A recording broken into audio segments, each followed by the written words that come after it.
at this point in our session that I would like to call on my colleague, Sir Ilde, to give us an overview of his experience in the past few months with you guys during our QI mentoring sessions. Over to you, Sir Ilde.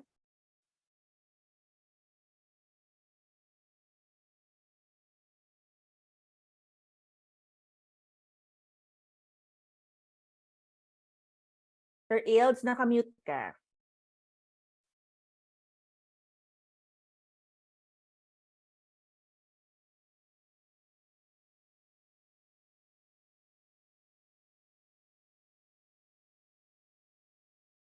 No, Yeah, there. okay, great. We can I hear was you. not permitted to be unmuted earlier. So, good morning, everyone, and uh, welcome to our second network meeting. And I would like also to request our host to allow me to share my screen.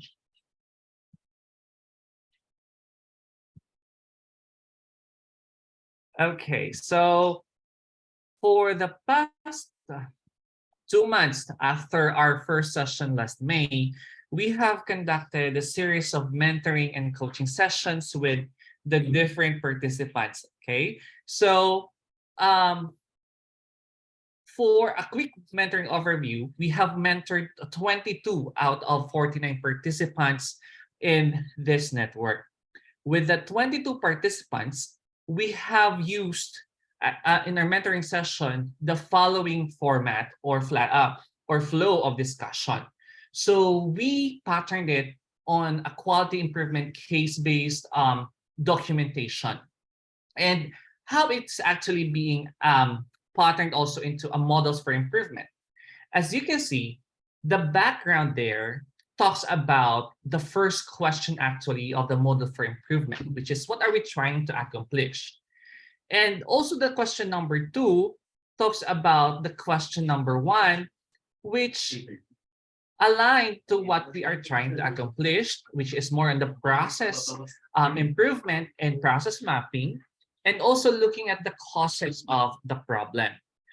For number 4, content of the case based on up to number 7, we have scheduled this one for the next mentoring session, since we just have a very short time, or 1 hour or 1 hour and a half hours doing mentoring and coaching to them, how to look at for the problem and how they will solve the problem using a quality improvement approach.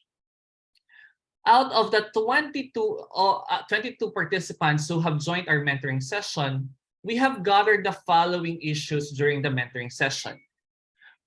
One, most of them have identified that the poor adherence to clinic visit were actually due to the environmental factor, which includes healthcare is not accessible to everyone. So there's a challenge about the distance in accessing care, and also about the financial constraints that our clients facing in terms of accessing their viral load and genotyping.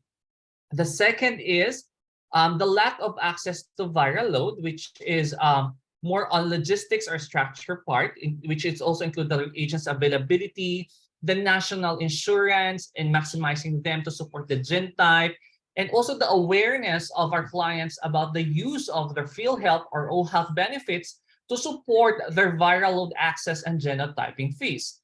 Another thing is the limited network or partnered private diagnostic clinics. So we have some of our participants identified that they haven't identified some network or linkages to where they can send their clients to have their viral load be done.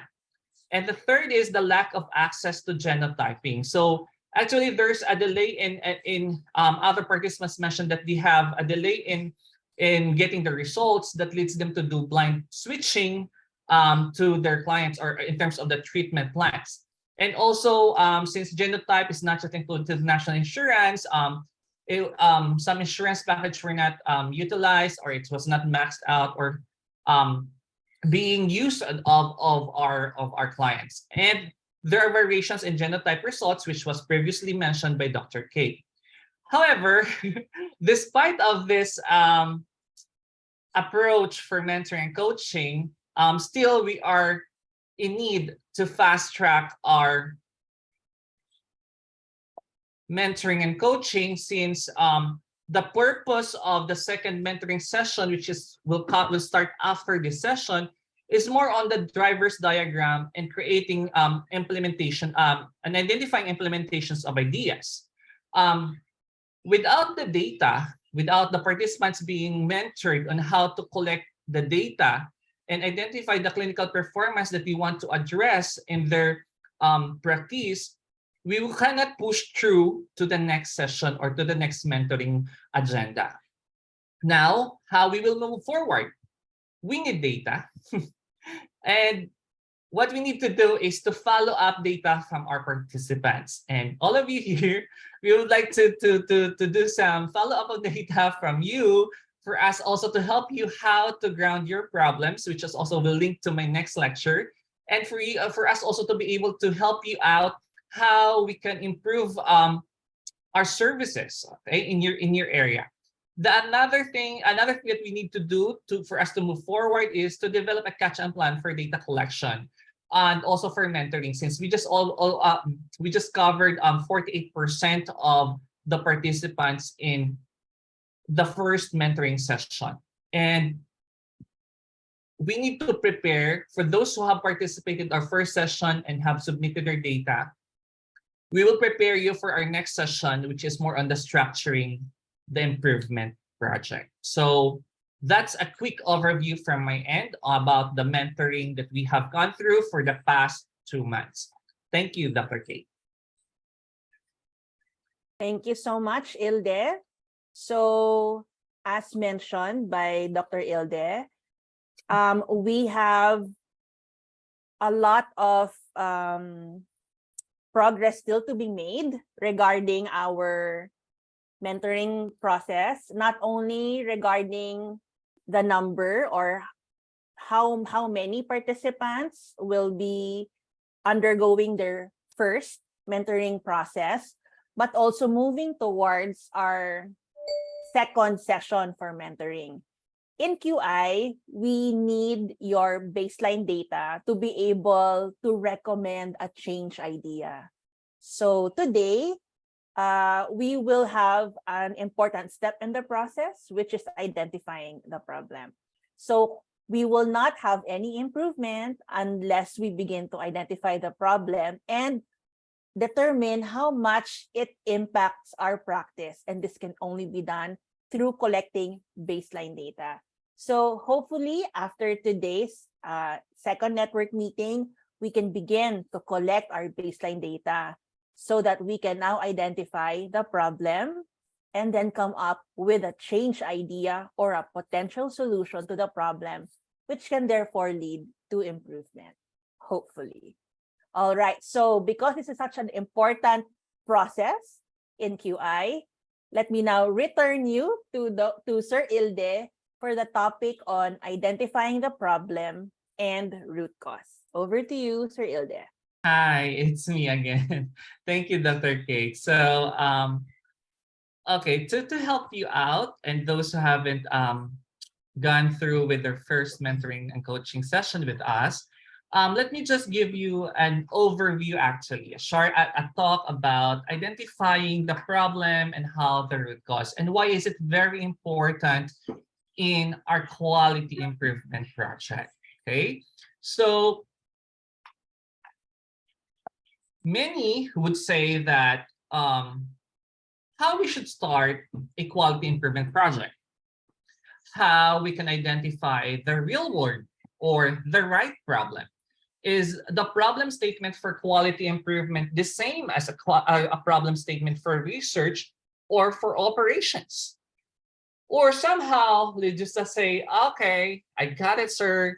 Let me just list down everything. Or others would say, sir, I can't think much of a problem. We're great.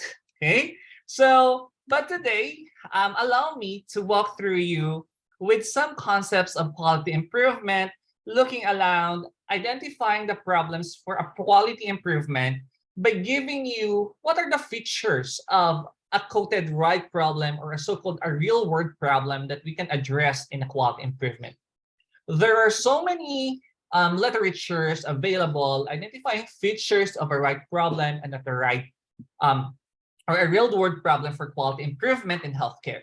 But I will just be mentioning later on three very important features of a problem that will qualify for a quality improvement project.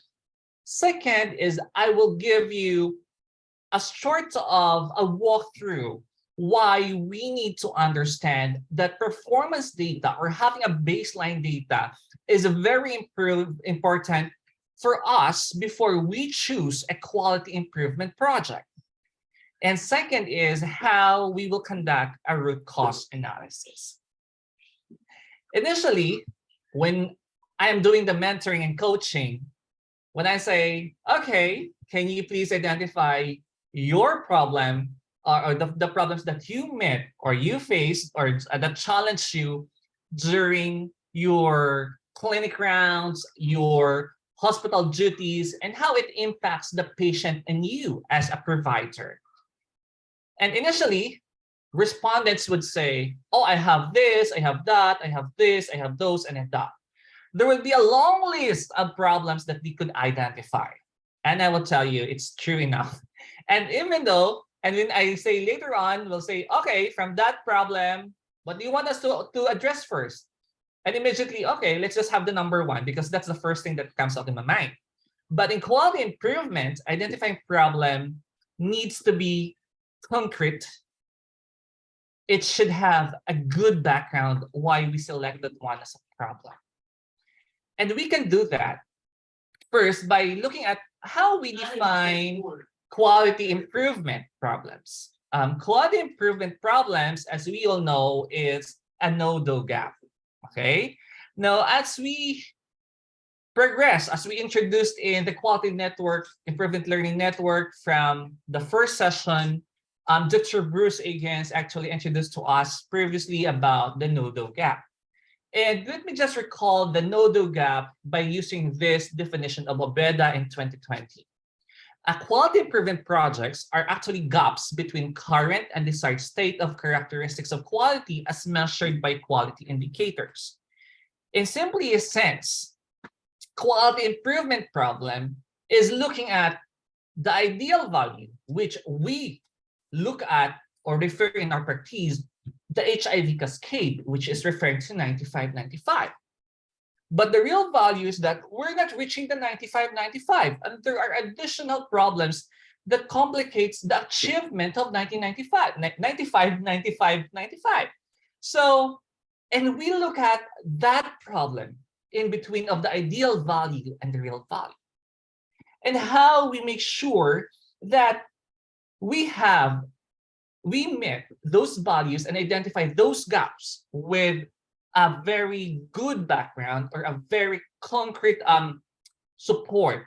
It's looking at quality indicators, and quality indicators came from a good data abstraction.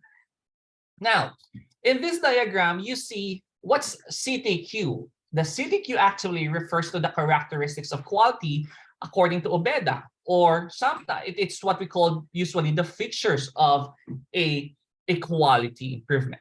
Okay, later on I would just discuss that one specifically. Now, let's focus on identifying problem first. In quality improvement, one of the quality issue would be a longer turnaround time during consultation, or a problem would be there's a delay in giving us the results. That's why we do blind switching, or we can access easily those services because it's far from my residence. It's beyond, okay. It's beyond my personal budget also, or the cost of accessing care is too expensive at my end. So with this, we want to address those problems or issues in accessing care by looking at what is the characteristics of quality that we want to improve for this to close the gap between the ideal value and the real value. According to WHO, that the objectives of interest or are characteristics of quality, we started with effectiveness. quality of care is effective if we have an accurate diagnosis and treated them. And according to WHO, there are 35% of patients who get correct diagnosis. And if you can recall, although I will flash it later on, if you can recall, effectiveness also is referring to an ability for us to quickly look at the genotype of our clients and do blind switching. And it will also affect how effective are we in terms of giving them the right prescription without accessing a diagnostic material or diagnostic tool. So it also gives me an enlightenment actually from the past sessions that we have. Second, the WHO said that the quality of healthcare should be efficient. And later on, you will see that being efficient is having unnecessary cost from getting test every time or having a repeated test, no? Actually, some of the issues that we met during some mentoring and other mentees mentioned about the inability of the clients to generate fund in case that they will be required for additional viral load test or a follow-up viral load test. So that's also talks about efficiency. The next is all about equitability. As you will observe that one of the issues also that been raised is also about access to care and also having a good health financing system to cover the genotype services and also increasing awareness of the clients to really use their national health insurance, since we have the Universal Healthcare Act and we have the all health packages available. Another thing that we will see that a characteristics of quality is a people-centered. This means that the decision of care are tailored to the needs and preferences of our clients with respect and compassion. That's why one in our algorithm, after the patient will test viral load that's more than 50,000 but less than 1,000 or more than 1,000, we provide an adherence support. We consult the client how we can motivate them to be engaged with their treatment. We develop treatment plans. And that's about people-centeredness, and also looking at to what extent they can afford for a certain services by looking at how they can access care without stigma and discrimination, how they can access care with a quality services that is being provided. Also, the quality of care should be safe. And this means that there should be no harm that can be inflicted to our clients. Timely response, queuing, or somehow the delay of results could be a factor in that will affect the quality of care. And also lastly is integrated. As we all know that we are in a complex medical management network, and we also not just look at who's having viral load 50 to 1,000, but we also look at those with no viral load, but they are clinically complex that needs to have additional care, that there's to be integrated with the other doctors and specialists so that they can their other concerns will be addressed. Now, looking at those characteristics of quality, let me just go back to you with the WHO's parameter on quality services. Structure, which includes the setting, facility, human resources, assets, and financial resources. If you can recall on the initial resorts on the mentoring, some of the problem there is actually speaking about the structure. Process. Process is the provision of care itself. It also includes the interaction that we give to our clients. That's why one of our indicator is like how we develop treatment plan, how we provide adherence support, how we can be able to motivate these clients, and how we can improve processes that will limit the delays in using the results and using it to a more or a better picture of a treatment plan. Third is looking at the outcome. Outcome as measurable effect of health status as being defined. In our network, it's more translated to the outcome that we are looking is to make them virally suppressed, despite of the processes that we went through, despite of the history of the treatment and them being clinically complex with no access for viral load, with no unlimited access for genotyping. With this at back of our mind, describing quality characteristics, let's look at the quality indicator that we have.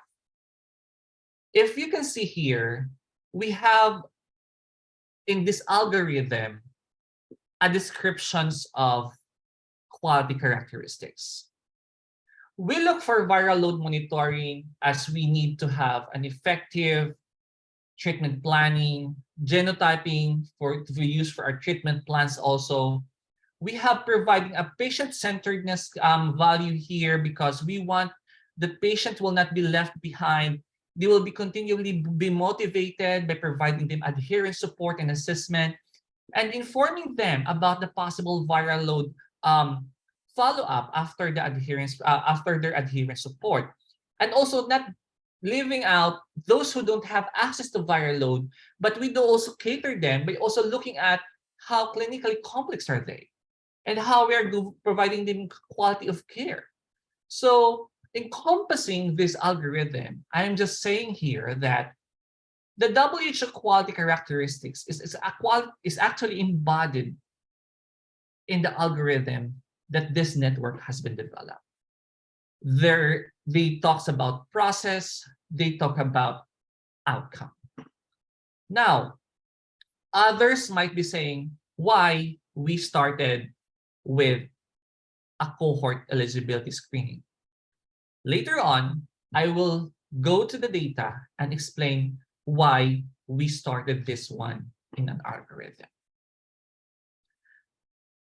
Okay. I guess we have a pool, and I would just like to collect if you get the idea or the gist of what a quality problem is. So I would like to request our support staff to launch the pool. Okay, so identify which of the following statements is considered to be an example of a quality problem. Let us see. So you have, okay, keep it coming, keep it coming. So I saw 3. Let us have, let's see if we get the idea of where we can lean on in a quality problem. Let it come. Okay, we have now 28%, 30, maybe we need to have 80%. That's high. 80% of response. Okay, okay. Still have, okay, okay. Let's go for it. Okay, another minute. Kasi 50% pa lang. We just have covered 50% of the participants who responded the poll. Okay, let's make it higher, higher.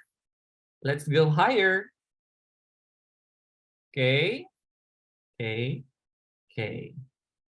So, okay, so I would like to request our support staff to close the pool and we can share maybe the results. Yes, there you go. So you have answered actually letter A, which is HIV RNA viral load testing and drug resistant testing are not routinely performed due to associated cost and limited resources, 60%. And B says Rev does significantly decrease waiting time for HIV confirmation, which is 27% responses. And letter C, which is limited algorithm approved in the Philippines, leading to stock issues and rapid diagnostic test kits. We have separate 60% of HIV program funding gap in the Philippines actually is a separate option. Okay, let me stop share this pool. Thank you very much for our support staff. And yeah, was the result shared? Yeah, okay, I will stop sharing this one. And there you go. So I'm happy that 70% or 60% of our participants have answered it correctly. Okay, let's walk through why A is the answer for a quality problem.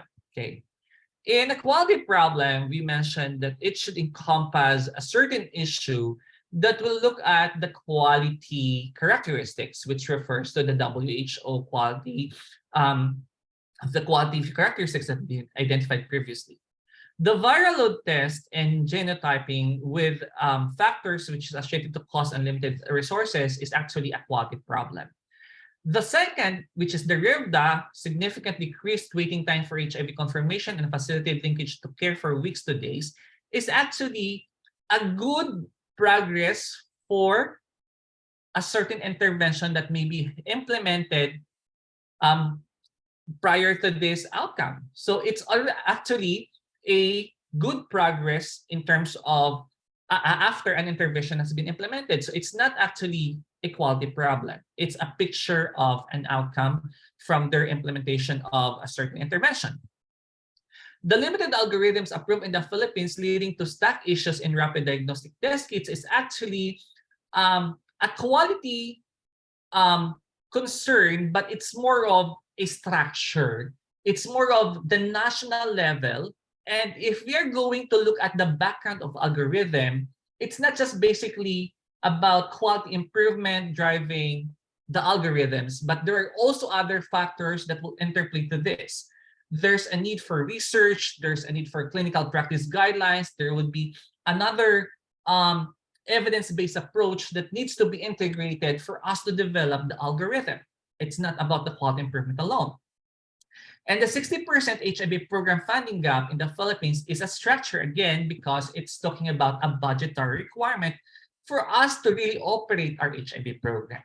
And the 60% result for the poll number one is a good indicator. That's why I would like to encourage our participants who have mentored to really share your data so that we can also progress in identifying your problem. Okay, now the question is, okay, what's the right problem? What's the real world problem? Sometimes we're confused about clinical problem. Should I focus my statement on a clinical side? Or should I focus myself on the structure side? Remember, the quality improvement is all about process improvements, and we will be doing interventions, quality implementations to really improve our processes and develop standardizations of care. Now, what we are looking for this to make it a right problem or a so-called a real world problem. First, we need to look at relevance. How is it important for our client and staff? If we are looking for quality improvement, it's not just about a picture that will benefit our client, but also as us as a healthcare provider. Maybe one of the great insights that I can recall when my mentee asked me during my mentoring, "Sir, on what level will I be seeing quality improvement? Am I using a lens of a client? Am I going to use the lens of me as a staff?" The answer for that is systems thinking. In quality improvement, we must remember that it's not just about client. It's not just about you as a staff. It's also about the system that we want to improve. Because if we saw that a certain system works very well and it benefits the client and staff, it means that our quality improvement project is a good shot. Next, how we would like to see a right problem. In a quality improvement, another feature of a right problem is that timely and urgency. When we say timely, is that as we reflect on the HIV cascade, and as we achieve or support the attainment of sustainable development goal, where are we? And with the increasing trends, with the increasing incidences of people living with HIV or being diagnosed, being reactive with HIV test, how are we going to address this? It's also looking at the timely reflection on how we are doing well, in what status are we in terms of our management, in terms of our aim to really reduce the or control the epidemic for HIV. Again, another feature of a priority problem is it should be timely and there should be a sense of urgency. Lastly, it's all about data story. Your relevance, yes, it's relevant. Yes, it's timely and urgent, but without using a good data story, you cannot provide a good reflection on what is going on, what is really a problem. And this is why our first focus in the mentoring and coaching is addressing how we can have a concrete, a very solid problem statement or issue. Then we develop our aim and we validate that issue using our process mapping and using root cause analysis. Okay, sir, we have now relevance, we have timely and urgency. Now, how we can tell the data? How we do data storytelling? Since we're on here, I would just like to emphasize why data is important. And it's being highlighted here that data are the first step in any improvement project. Without data, it will not give you a solid background on what is the magnitude that your problem shows. Without data, you cannot develop quality indicators that match with your nodal gap. And as you can see here, data allows you to be proactive to get in front of the trends. And data will give us a good reflection on where are we? What are the trends? Are we increasing? Are we decreasing? Is there an astronomical shot? Is there a shift of everything? How we will do that? How we will address the variance? Data is very also important in the sense that it offers concrete evidence. And remember, a quality improvement, it's not just about defining, describing your problem, but making it in a concrete, make it in a solid statement with the support of your data. And data will provide us the guidance and direction, as I mentioned earlier, because with this baseline data, we can now progress in developing our quality indicator and really get set a good target on how we will achieve given the variations.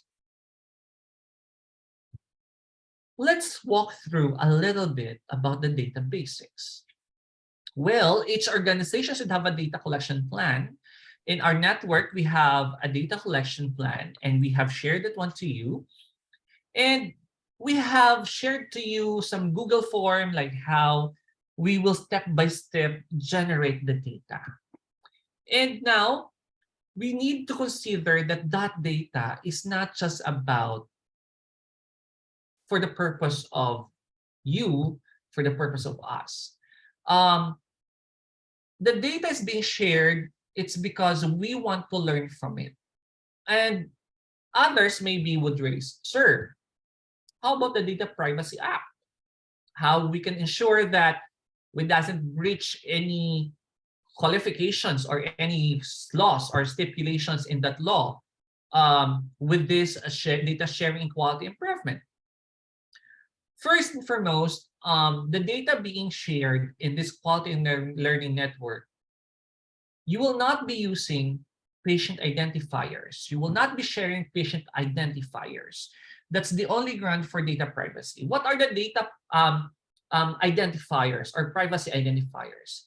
The hospital record number, the patient name, the birthday, the place where he or she is living, the place where she or he is working, um, the marital status, the parent's name.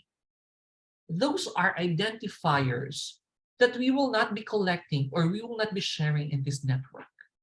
Therefore, we are actually abiding with the Data Privacy Act by only sharing the important data, like how many of my clients have viral load or did not have viral load for the past 12 months. And out of this data, how we can generate a project, how we can further utilize, segregate the data, how we can further look into it. Because data will not just serve as a number. We will analyze them. We will use them to make our problem concrete. We will use them in addition to our description of the problem to make it very solid. It's evidence. Another thing is, well, what's good data? Well, there are many literatures available that may define good data. But let me just highlight 3 important things about describing good data. One, it should be comprehensive, it should be current, and it should be clean. For example, comprehensive in a sense that that's the database or data entry form, have all the fields you need to capture usable and actionable data. So as you can recall, okay, those who have been mentored, who have access to the Google form, there are only important data that being placed there for us to capture only data that will be usable and actionable in identifying our problem. And from that, we will work on how we will design your implementation. Second, current. What is the lag time for data entry and the point of contact, which is daily, weekly, or monthly? So you can recall, maybe you will say, oh my God, CMM is a unique approach. It has been retrospectively collecting data. But remember, the retrospection of data has also its justification. The baseline there is that we're collecting that one from April 2021, which is 24 months from this day or more, because we would like to look at your baseline establishment. Well, is that, sir, a current one? For me, as a baseline, that's a good indicator for a current baseline development. You will see also later on, like, oh, it's not just, it's different from monitoring and evaluation. Because in monitoring and evaluation, when we say we need baseline, we usually refer to the periodical reporting, correct? And that periodical reporting,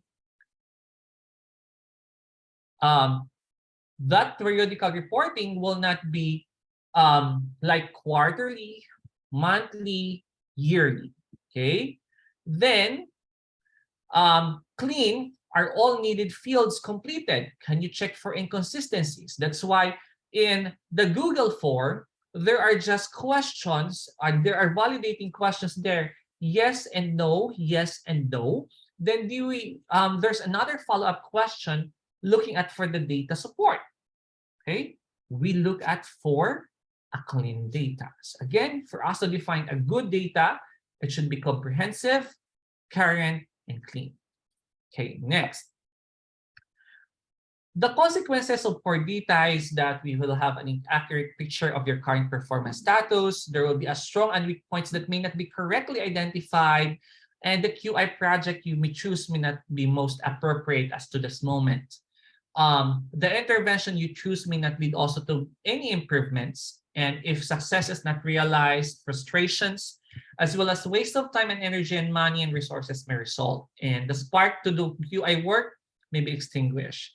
This is why we are advocating for a good data even during our initial contact and during our first mentoring, why we emphasizes the good source of data. Um, because we don't want to waste most of your time, we don't want to waste the resources doing some quality improvement work, and it won't actually give us much appreciation, and it's not appropriate with our goals or in what we wanted to accomplish later on.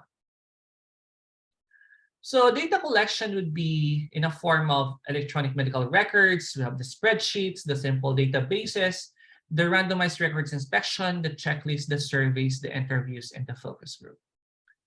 Now, in the deeper dive of the data is that, as you can see, here also illustrates that in the approach for quality improvement for CMM is how also be doing some strata, and we have the stratified samples. So those who have mentored, we have collected already data from a few, no, kasi because of the eligibility criteria that we have set already, then we have identified strata, then we further identified from that strata a very samples that you can collect. You can just collect the follow-up data, or as those being sampled will be part of the quality improvement projects.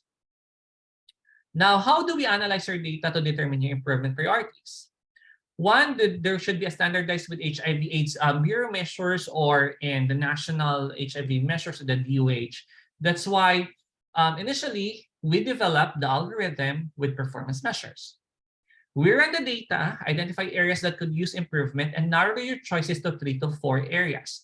This is, I always mentioned during my mentoring coaching session, that although maybe when we get your data, we can see a lot of problems there, a lot of numbers indicating so many problems, but we need just to narrow down to 3 to 4 areas of problem, and we need to identify which is which, and we need to just go with the rule of one in quality improvement, doing one project at one time, and also identifying one problem at one time. Now, what's a process versus an outcome data? Which is more useful? No, both are equally useful. Analyzing process helps us make it more efficient. That's why, in the package, in the quality improvement case-based package that they have, we use we use the process. We make it more efficient, and that's why we do process mapping and both different tools to perform different analysis. Now, the outcome data for this quality improvement network, we will be reflecting on the viral load suppression. The process measures will be like how many will we have the viral load tested after the adherence support, how many were shifted to a treatment after the genotype access, or they have been tested for genotypes. Next, example of the flow process flow analysis tool, the flow chart. Okay, the flow chart is a very simple, and I know everyone knows it. It's a step-by-step sequence of the process. This is why, after, if you can recall, the format that we have for quality improvement case base is that after you define your issue, after you have supported with your data, we look at for what's the process, what's the current process. Can you describe to us your current process as is? Because identifying process, we can identify which are the processes overlapping, where are the clouds, where are the bottlenecks, where are the constraints. And those bottlenecks and those constraints will be addressed through quality improvement. And usually we use it by using Post-it, okay, in face-to-face. So this is an example of a flow chart, but I will go into deeper on this once we get into the mentoring and coaching session with us. Spaghetti map is another example of looking at what's the usual traffic in, or the flow of the work in a certain unit or an area. It tells a story without words, actually. So this is an example of a spaghetti map in the current process. Like, people would go around, people would be accessing services in the different parts of your of your unit, and it makes us a certain give us a certain risk. Okay. Another thing is like a checklist. It's just showing to you like, okay, for this problem, just you can just run down all the reasons and let me count them every day for 2 weeks. Let me see if how many patients would have the following complaints for the whole 2 weeks.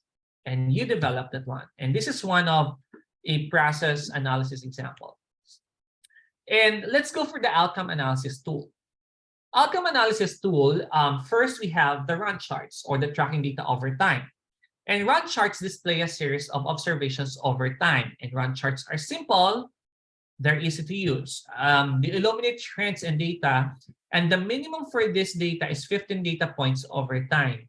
So, for example, in our case, we are looking for how many of our clients enrolled since April 2021 who have viral load suppression, who have access viral load on the 12 months, on the 6 months, or depending on on the algorithm that we develop.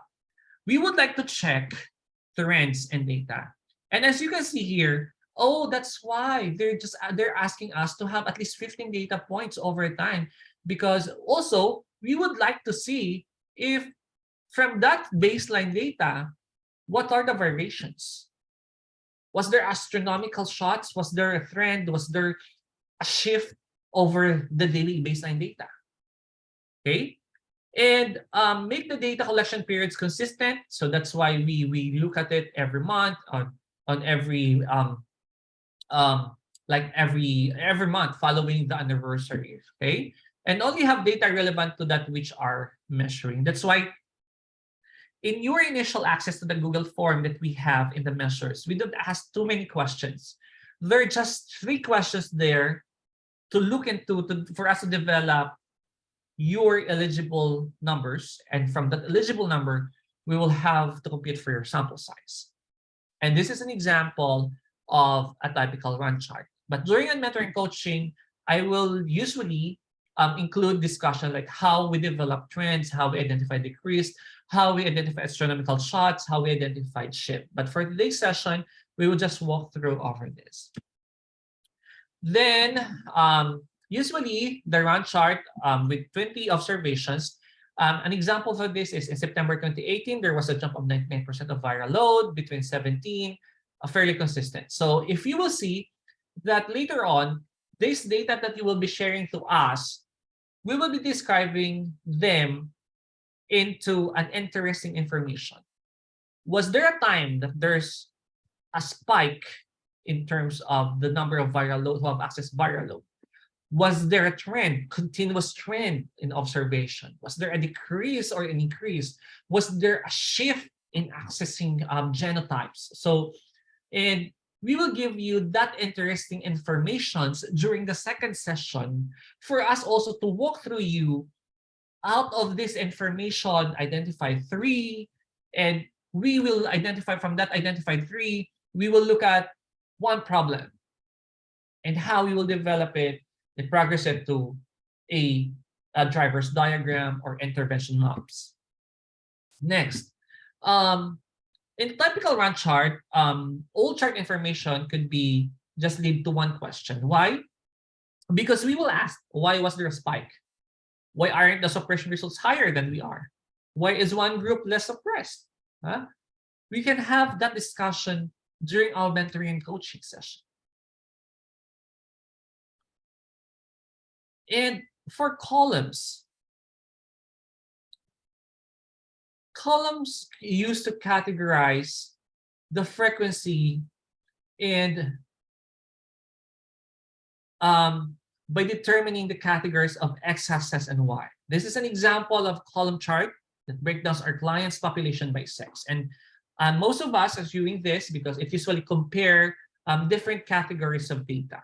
Have the patient breakdowns. It can be male or females based on how many of them have access to viral load, or how many of our patients have access to viral load testing and genotyping. It's just more of comparing categories of data. And let's explore why viral load suppressed jump into 80%. Is an example of this. So If you will reflect on the available table, you will see to it that um, do we know why that where's the greatest increase? Okay, so basically, if we will look at this column chart, we can't answer why. We need to have where was the greatest increase. It could be have a male, female, but transgender. But we need a deeper dive. We need to have a deeper understanding why there's a viral suppressed jump, 89% in 2019. And we need to look at farther, like in age groups, in gender, in disparities of accessing care. And there are a lot of factors that we will be considering or ruling out, but it is progressive. It's not that after a data collection, we will just immediately ask you this, and that. It's a progressive one. So it's in a column chart, it's not the trend that you will be looking. It's just a comparison of data. Bar charts are categorized by Y as an axis and numerical values on the X-axis. So there's a difference between a column chart where X-axis is the category and the Y is the frequency of occurrences. Okay. Now, in bar charts, we use them to compare specific topic. Okay. When we say column chart, we break them down for the categories of data. Okay. What is specific topic? So for example, this shows a service breakdown for a program approach. Okay, that's why it's a topic. It actually divides the data into how many have accessed the program. Okay. Then this is a so-called stack column chart that you just have a column chart there. It's stacked, but over time, as you can see, they just put up another bar reflecting the current numbers or accomplishments that they have. The histographs is usually you should have 50 data, minimum 50 data points for histograph, and use of continuous variable like average viral suppression by week, number of intakes done by day. So this is a very good, also a good source of information, and you can also do it in your Microsoft Excel. So this is an example of a frequency histogram. So data analysis tool, there are different plethora of data analysis. There are different types of data analysis that can assist you, but you need to choose the tools that should guide you in terms of the type of data you will have and you will be trying to deliver, and you would like to know more, no? And see the resources slide. Actually, this is more on the link that's being provided. So just giving you a reflection on how we collect initially our data is just with this. It's a very concise questions. It has us getting important information for us to really give you support on on what data are we going to do or we use for quality improvement. So reflecting back on the algorithm, we have developed different data sets, data elements, or questions to support each performance measures. And this will be further elaborated during your mentoring coaching session. Let's have a quick energizer and let's have a quick poll. If you will allow me, I would like to request our support staff to kindly share the poll. Reflecting on the quality improvement problem earlier, HIV RNA viral load testing and drug resistance testing that routinely performed due to associated cost and limited resources, which of the following data will you use to provide the best data story of the above problem? A column chart comparing the number of clients without HIV viral testing and drug resistance testing for the past 10 weeks. B, a run chart illuminating trends in number of clients without HIV viral testing and drug resistance testing for the past 10 weeks. And C, allowing chart illustrating where constraints on the delay in accessing routinely HIV viral load testing and drug resistance testing. Or D, a bar graph comparing number of clients without viral load testing and drug resistance testing according to the reasons identified by the client. So anyone? Okay, you may now take your time maybe because it's a very long pool question. So let's take time. I guess we just have 80% no of our staff or of our participants who just responded to it. So okay. Please answer the poll to our dear participants. Just click on your choice.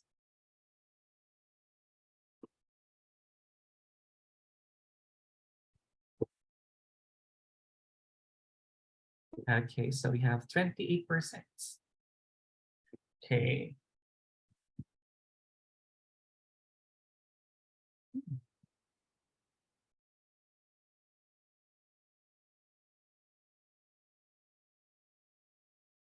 Okay. Okay. So let's make it up.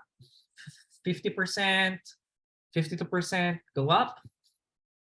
Okay, so maybe we can close the pool in 10 seconds, maybe. Okay, and we can now share the answers. Okay, so 25%, 43% responded a bar chart comparing the number of clients without viral load testing and drug resistant testing according to the reasons identified by the clients. C is that after that is we have a column chart, 25%, comparing the number of clients without viral load testing and drug resistance testing for the past 10 weeks. And B, after that is letter C. You use the flow chart in accessing, identifying constraint on the delay in accessing routinely HIV, which is 18%. And B is a run chart illuminating trends in the number of clients with the drug testing, HIV testing for the past 10 weeks. Okay. So, okay, there's a very variation of the responses now because also one of the challenge in our network is that few of you responded the QI knowledge needs assessment as I'm doing this for me also to have a good grasp on where are we in the level of understanding the quality improvement principles.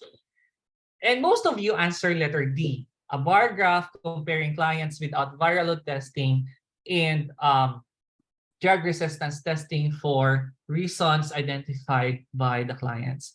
Remember that bar graph is used to illustrate topics, and reasons for identified by the client can be a good support for the problem. However, as we mentioned earlier, that quality improvement problem, as we dive on it, we must not look at it as a client perspective, a staff perspective. Quality improvement should be a systems thinking.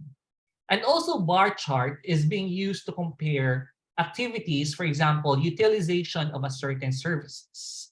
Okay, so that leads that letter D can be correct, but in this situation of the problem, it will not qualify as a correct answer. The second is most of you use answer letter A, a second column chart comparing the number of clients without HIV viral load testing and drug resistance testing for the past 10 weeks. It can be a answer also, but remember a column chart can be most beneficial if you are comparing categories. Viral load testing and genotype testing are of different category. Viral load testing is for the purpose of looking at the viral load, and the genotype is on the resistance and about the genomes. Okay, so and also reflecting on the problem, this chart will not give us a more concrete background why there's a problem with viral load testing and drug resistance testing. Okay, so it will just give us a limited information. The next is most of you answered flowchart constraint delay in accessing routinely HIV viral load and drug resistance testing? It can be. It can be because you are looking at into the process. Okay? But if you will reflect on the problem above, it says that's due to associated costs and limited resources. It's not looking at there's a delay in accessing or in receiving results from the drug testing and viral load test. So constraints in terms of delay cannot be a good reflection of the QI problem here. B is the correct answer because it more on, if you will reflect, but D, letter D can be an answer, but letter B is looking at the trends, right? And the number of HIV viral resistance in the past 10 weeks can be, it is the outcome measure that we are looking for. Okay, so it's not letter D, sorry, the highlight is wrong. Okay, what do we know so far? We have analyzed the data, we have identified an area for improvement, we have possibly selected the subpopulation focus. Now, the end, integration, let's integrate. We have talked a lot. What's the problem characteristics? What's the QI characteristics? How we do the gaps and how we do storytelling. Let's merge that one in a simplified sense. In constructing a problem statement, we need to have how many, how much. And that how many, how much can be a story of your data. This is the story of your data. Because with the story of your data, the data that you have, it will give us the extent and the magnitude of the problem. It will give us the process or patient data that you have regarding the problem. You have the performance measurements needs to improve. And it also gives us the what, the issue, and why is it important to tackle now? And it's benefited, anticipated benefits to patients and staff. That's why in constructing a problem statement in our mentoring coaching, I asked them, you need to have data because we cannot justify concrete or abstract information, abstract problem statement without your data. Because we need to construct them as to how many, how much, plus the description of the problem. Now, we're done with the problem identification. Let's now move to the root cause analysis because I have a shorter time. Root cause analysis, just let's have a quick chat approach. I want you to send your responses on the chat box. Let's flood the chat box. You are a member of your clinic. You are reviewing the list of non-suppressed patients from April 2021. Think this as your pool of patients who are not suppressed. List down the key reasons why. Be specific. Okay, so sabihin natin, nag-review ka ng mga you have reviewed the number of patients that you have and you look into the non-suppressed patients. Can you list down why and be specific? You can write your reasons in the chat box. If we can do so. Let's flood our chat box by, let's see, for compliance to ARV. Another, we just have one. Okay, so treatment failure and poor compliance. Any reasons? No, you might think of non-compliant with ARVs. So okay, let's keep it flooding the chat box. Maybe the others is typing. But this just give a reflect on this. On this example by Orcariot, Boniface, Mia, and in 2020. Okay, so it's a picture of their patient. Okay, they have 63% viral load suppressed among adolescents. So this unit has a very low data. That's why it makes them a problem. So they identified costs among causes, and they have identified client-related challenge and the health facility-related challenges. So as you can see, for the client, we have identified poor adherence, knowledge gap on health living, missing clinic appointments, and for health facilities, adequate follow-up of clients, and low use of data for informed decisions or poorly planned adolescent HIV clinics. So we will discuss this example farther on later, but it's a good shot for those. Thank you for those who participated in the chat box. Okay, so now identifying root cause is too frequent. We use to address symptoms, and sometimes there are one root cause, and not digging deep enough is we misunderstanding of the relationship. And again, we need to avoid the band-aid approach, because sometimes if we don't dig down farther, we don't look into the root cause among the cause, we're just doing a band-aid approach. And in the root cause analysis or Ishikawa diagram, we will use the fishbone diagram. And usually there are two sides. One is the why and the one is the how. Why is to explore the display the causes of contributing problems and then outcomes, and then to determine the K causes. And who may be an individual, like for example, a multidisciplinary team working for persons living with HIV.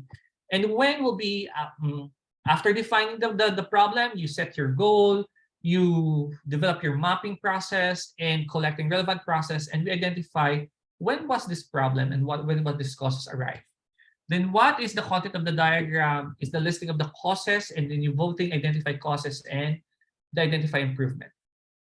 Then a simple instruction how we use the template for the fishbone diagram. We write the problem statement or effect in the box on the head of the fish. And this is why the reason why we don't immediately go on for do the root cause analysis. We first need to construct our problem statement with data. And use a virtual tool like flip charts if you are there. You would use large whiteboards for responses. And you decide what are the four or major causes or categories that affect the services in terms of the diagonal line. So, and ask why, and why. So this is an example of the root cause analysis. And on the head, this is where your problem goes. And on these boxes, these are what we call categories of the why. And we have the sub why details goes on the smaller ones. Again, I would like to reiterate that without a good problem statement, you cannot go farther for your root cause analysis, because if you will do that, again, we will be more working on a band-aid approach, not the main problem of our of the issues identified. Why use a cause-effect diagram? First is the organize and display all the causes and sub-causes that may influence the problem, the effect, and the outcome. And they help push people to think beyond the obvious cause. Remember that when we ask why, no? We sometimes move and we dig down deeper and we think over and over, what's the reason? What's the cause? What makes this a problem? What makes this a root cause? Okay. And also helps organize potential solution that make clear in the later part, because as I have mentioned earlier that the Ishikawa diagram, the fishbone diagram, is not just about the why. It's also looking at the how or the solutions later on. The two sides of the cause-effect diagram is the problem side and the solution side. The cause-effect side is determine the root causes by the problem. Start with the people, policies, process, materials, and ask why until you reach the root cause. That's why this is the main reason why also in our mentoring and coaching for those our mentees that have gone through their mentoring session with us, we always start with, we have described the root cause approach workshop for you, like looking at first why in terms of policy, why in terms of the available processes, why in terms of the provisions or the materials, and why in terms of people. And we have described this, and we have informed you that in people, we need to look into two, the client and the staff. And it's very important also to look at the client in a biopsychosocial way. It's not just a biomedical way. We need to look at the causes in terms of psychosocial. And for the staff, we need just to, we also need to look at competencies. We need to ask about the staff requirements, how they perceive the working environment. So that's how we do it in the root cause. And the solution side is actually for the next session of the mentoring, which is doing the how. From this wise, how we will build solutions and asking how. This is just an illustration how we do the solutions effect diagram. Now, common categories for the root cause among people living with HIV would be people, anyone involved in the process, methods, like how the process is performed and how specific requirements are doing, and measurements. We have data generation, if there are problems in data generations, equipment such as computers, tools, materials, which are raw materials, you have pens or supplies that you needed for office operations, and environment, the condition such as location, time, temperature, culture in the process that operates. That's why when also during our mentoring coaching, I also emphasizes that in terms of place or the environment, we need also to look at the location, the operation times, how's the culture of the clinic. So we also need to dig down. Maybe for that reason, that's why also we have extracted or identified common reasons that we identified that some clients were living far from the clinics or from the laboratory, so that's why we can't access it instantly or on time. Then for service experience, usually we have competency, communication, as we have also identified, and courtesy, which is also part of the culture actually, and credibility of the staff. That's why also in people categories, we would like to ask how credible are the staff, how trustworthy are them, because if the clients will not perceive our staff to be trustworthy, they will not also access again our services, or they will be giving them a good buy-in of our services. Okay, reliability, responsiveness, security, and understanding the people living with HIV.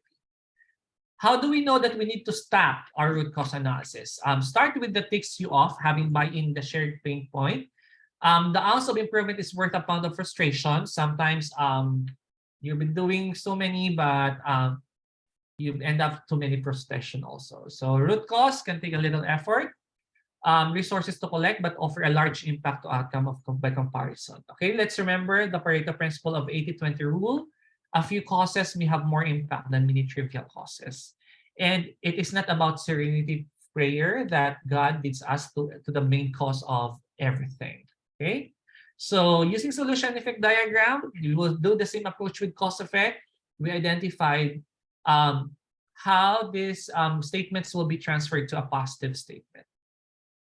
So looking at this, as you can see, as I mentioned earlier, that this is a sample illustration of a root cause diagram, a root cause analysis, a fishbone diagram that's very minimalist and focused on the client and health facility behavior or environment. But we are driving towards the viral load suppression. So, and this is another example on a sample of a personal root cause analysis about the missed appointments. So with this, I would like to thank you everyone for sharing your time. And I would like to acknowledge the Target HIV Center for Quality Improvement and Innovations for the resources. Thank you very much.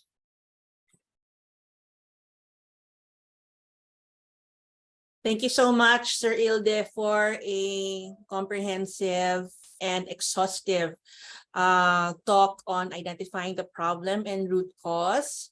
It segues nicely into the next part of a discussion, which will be hearing from one of our participants in their application of this topic. Before that, it's been a while, so why don't we all take a break for 5 minutes to do what you want to do in the meantime. So we'll see you all after 5 minutes. Thank you.